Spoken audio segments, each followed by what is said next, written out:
September মাসের 21 তারিখে বিরোধী দলনেতা থাকাকালীন ভবানীপুরের একটি জায়গায় গিয়ে শুভেন্দু অধিকারী বলেছিলেন, আমরা যদি ক্ষমতায় আসি তাহলে যোগী আদিত্যনাথ এবং হেমন্ত বিশ্ব শর্মার লাইনে সকালে জমা, বিকেলে খরচ, কাল খরচ হয়ে যাবে।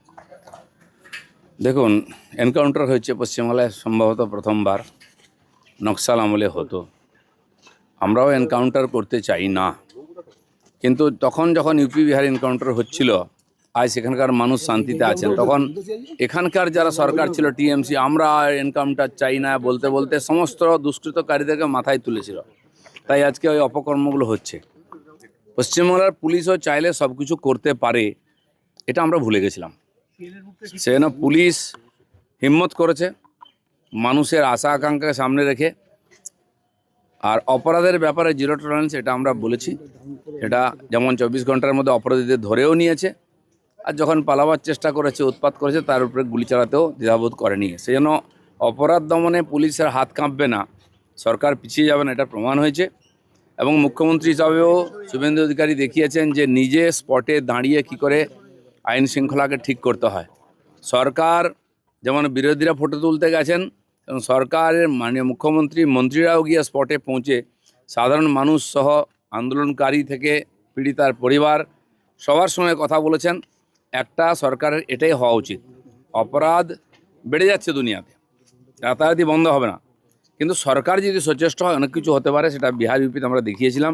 আজ পশ্চিমবাংলায় সেই পিরিয়ডটা শুরু হয়েছে। মায়ের থেকে মাসির দরদ বেশি। নির্যাতিতার বাবা, নির্যাতিতার মা, যাকে এনকাউন্টার করা হয়েছে তার মা, তার বউ, তারা বলছে আমাদের কোনো আপত্তি নেই, ও এরকমই ছিল, যা হয়েছে ঠিক হয়েছে। প্রতিবাদ করলো কারা? বিকাশ রঞ্জন ভট্টাচার্য, উপাসনা চৌধুরী, মমতা ব্যানার্জি, গর্গ চ্যাটার্জি। আমি বলবো, এই যে নামগুলো বললেন না, বুদ্ধিজীবী নাম, এরা সমাজ বিরোধী। আমার মনে হয় এই যে অপরাধ বেড়েছে সমাজে, অপরাধীদের পেছনে এই কমিউনিস্টরা, এই বুদ্ধিজীবীরা চিরদিন দাঁড়িয়েছে। এরা নিজের খালি ইমেজ, নিজের নাম ছাড়া কিছু চায় না। যখন অপরাধ হয়েছে তার বিরুদ্ধে আন্দোলন, আবার অপরাধীকে সাজা দিলে তার বিরুদ্ধে আন্দোলন। আমি বলছি যে ডিম যেখানে সেখানে নষ্ট করবেন না, এই বুদ্ধিজীবীদের মাথায় ডিম ভাঙুন, বুঝিয়ে দিন এরা সমাজ বিরোধী। আর যদি সেরকম হয়, এরা এর বিরুদ্ধে দাঁড়ান, যে অপরাধী এবং যে অপরাধীকে সাহায্য করছে, সমর্থন, দুজনকে সমান ট্রিটমেন্ট করা হবে। আপনারা বিজেপি, আপনারা কালকে কেন মমতা বন্দ্যোপাধ্যায়ের বাড়ির সামনে সারা দিন ধরে ফাইলচোর গান চালিয়েছেন? কেন আপনারা উপাসনার পেছনে বসে থাকা নিরপেক্ষ একজন সাংবাদিক তার গায়ে ডিম ফাটিয়েছেন? এবং কেনই বা আপনারা বালিগঞ্জ ফাঁড়ি থেকে হাজরা মোড় পর্যন্ত মমতা বন্দ্যোপাধ্যায়ের মিছিলে বারবার বাধা সৃষ্টি করেছেন আপনারা বিজেপি?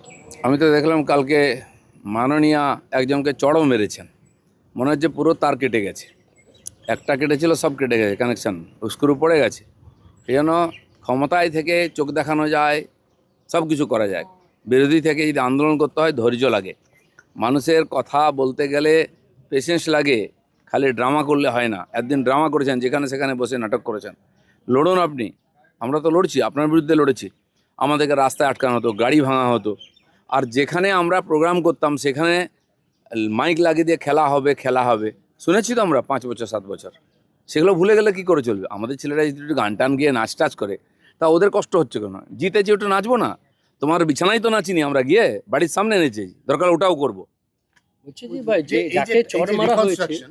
এই যে রিকনস্ট্রাকশন, এর টাইম নিয়ে অনেক প্রশ্ন উঠছে। প্রথম কথা হচ্ছে, ক্রাইমটা হয়েছে দিনের আলো, রিকনস্ট্রাকশন নাকি হতে চলেছিল মাঝরাত। সেই রিকনস্ট্রাকশনের পরে উনি, অর্থাৎ প্রভাস, তিনি বন্দুক কেড়ে নিয়েছেন। এই যে যাবতীয় যে গল্পগুলো বা যে তথ্যগুলো বলা হয়েছে, তার সাপোর্টিং কোনো সিসিটিভি বা ক্যামেরা ফুটেজ সরকার দেখায়নি বলে বিরোধীরা সমালোচনা করছেন। আর কি কি দেখাতে হবে ওনাদেরকে? কি কি দেখতে চান? আমরা গান শুনতাম ছোটবেলা, একবার দেখাবো নাকি? সেই গানটা কি শুনতে চাইছেন ওনারা? সব কিছু একটা শেষ থাকা, নক্কারজনক করছেন, ন্যাকামের শেষ থাকা উচিত। মাঠের মাধ্যমে করতে গেছে, ওখানে সিসিটিভি ক্যামেরা, ওখানে ভিডিও রেকর্ডিং থাকে নাকি? পুলিশ যখন নিয়ে যায় অপরাধীকে, অপরাধী সাজা পেয়েছে, বাকিরাও পাবে, তাতে খুশি নন। ওনারা কী চাইছিলেন? অপরাধীকে বাঁচিয়ে রাখা, ট্রায়াল চলবে, ওনারা রোজ গিয়ে ড্রামা করবেন কোর্টের সামনে, এই সুযোগ আমরা দেবো না ওদেরকে। কাল থেকে ওরা বলতে শুরু করেছে 2029-এর দেখা হবে, তাদেরকে দেখিয়ে দেবো যে 29 অনেক দূর, ততক্ষণে পার্টিগুলো থাকবে কিনা সেটা ভাবুন। বলুন। মমতা বন্দ্যোপাধ্যায়ের পাশে তো এখন কেউই নেই, তার নিজের বিধায়কদেরই 65 জন বা 62 জন তারা নেই। এই অবস্থায় মমতা বন্দ্যোপাধ্যায়ের পাশে এখনো একনিষ্ঠ যে সমস্ত কর্মীরা রয়েছেন, তার মধ্যে একজন বর্ষিয়ান কর্মী, আমার মতো টাকমাথা চশমা পরা, তাকে মমতা বন্দ্যোপাধ্যায় কালকে প্রকাশ্যে থাপ্পড় মারছেন। এটাই হয়েছে। মমতা ব্যানার্জি চিরদিন লোককে ইউজ করেছেন, ফেলে দিয়েছেন। যারা যাওয়ার জায়গা ছিল না যাদের কাছে, ফেঁসে গেছেন, তারা একে চলে গেছেন। প্রকাশ্য তো দেখলো মানুষ যে ওনার ধৈর্য সংযম কি, চিরদিন ড্রামা করে চালিয়ে গেছেন। মানুষের কাছে বিকল্প ছিল না।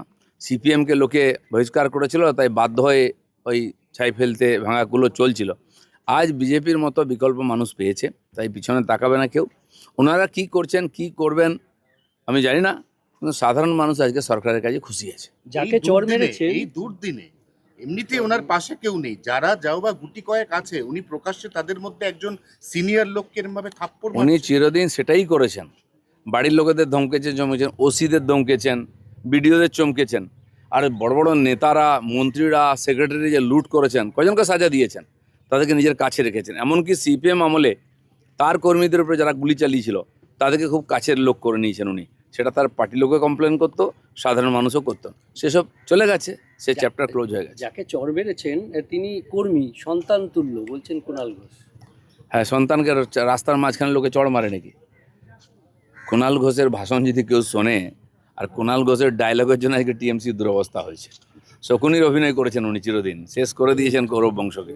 এই চটটা যদি আজ থেকে অন্তত বছর 5 আগে ঠিক একজনের গালে মারা হতো, তাহলে দলটাও ভাঙতো না, শুভেন্দুবাবুও দল ছেড়ে বেরোতেন না, আজ তিনি বিজেপির মুখ্যমন্ত্রী হতেন না, এটা অনেকে বলছে। দেখুন, সব জিনিস একটা সময় থাকে, কে কাকে চড় মারবে কি করবে।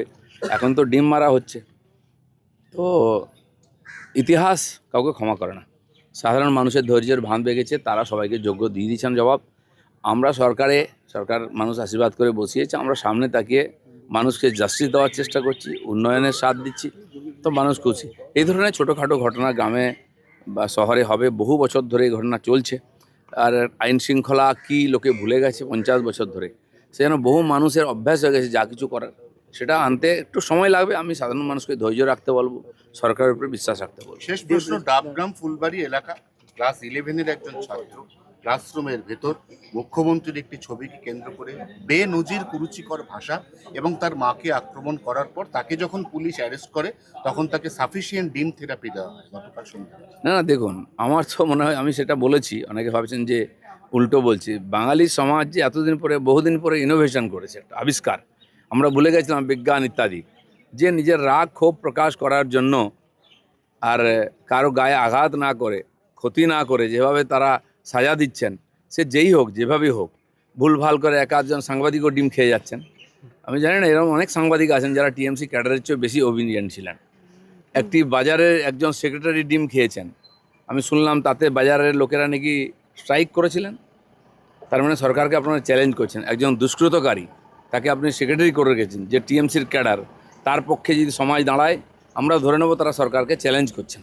এই ভুলগুলো করবেন না। দিদা, কালকেও দেবরাজের ঘনিষ্ঠ 2 কাউন্সিলর অ্যারেস্ট হয়েছে এবং একই অভিযোগ, জমি প্রতারণা, মারধর, একাধিক এই ধরনের ছোট ছোট জমিদারি সব জায়গায় হয়ে গেছিলো। দেবরাজ ধরা পড়েছে, বেরোচ্ছে। একজন আইপিএস ধরা পড়েছেন, তার যে চক্রান্ত, তিনি গতবারে সিএবির ইলেকশন করিয়েছেন, ফুটবল ক্লাবগুলো ইলেকশন গুন্ডা পাঠিয়ে তিনি করাতেন।